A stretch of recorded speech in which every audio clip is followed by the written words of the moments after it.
Saudara-saudari, para pemirsa, para pendengar rahimakumullah,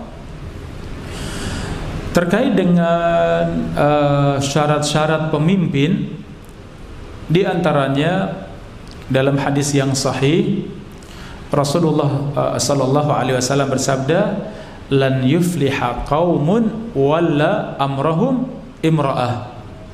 Lan yufliha qaumun wala amrahum imra'ah. Tidak akan sukses, tidak akan beruntung satu kaum yang dipimpin oleh seorang wanita. Saudara-saudari yang dirahmati Allah, ini dalam syariat Islam. Ya, adapun syariat sebelumnya tentu berbeda dengan syariat kita. Kalau ada syariat sebelum Islam dan ternyata sesuai dengan syariat Islam, maka kita pun mengamalkan karena syariat Islam, bukan karena syariat sebelumnya.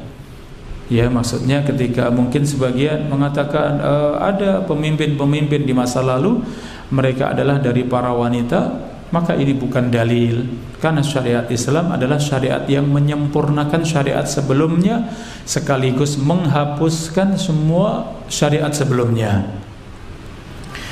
Saudara-saudari yang dirahmati Allah, dalam hadis tadi jelas bahwa di dalam Islam pemimpin yang mengurusi urusan umum kaum muslimin, ya seperti yang Anda sebutkan, bupati, ya, kemudian wali kota, gubernur, presiden, ini pemimpin untuk urusan kaum muslimin secara umum.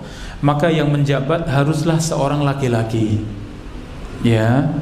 Bagaimana kalau ternyata terjadi bahwa pemimpin tersebut adalah seorang wanita?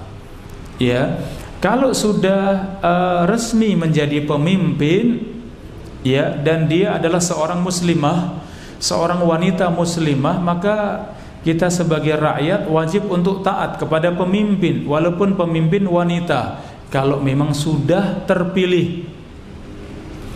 Dua sisi yang kita bedakan, ya, di mana menjadikan seorang wanita sebagai pemimpin tidak boleh. Ini sisi yang pertama.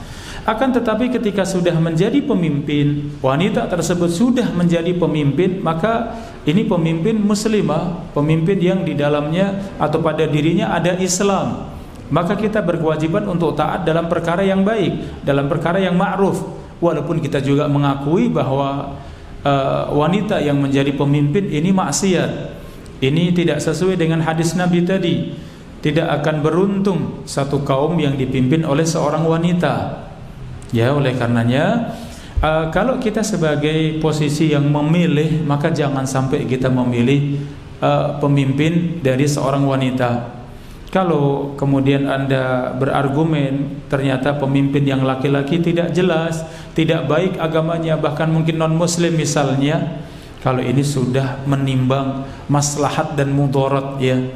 Seandainya Anda tinggalkan karena tidak ada yang syar'i, kalau memilih yang laki-laki ternyata bukan seorang muslim misalnya, kalau memilih yang wanita ternyata walaupun muslim tapi ternyata wanita, seorang muslimah yang ternyata dilarang di dalam hadis, maka sudah menimbang maslahat dan mudarat. Kalau kita tinggalkan membahayakan sehingga harus memilih, maka tentu, ya, pemimpin wanita yang muslimah jauh lebih aman, jauh lebih baik daripada pemimpin non-muslim.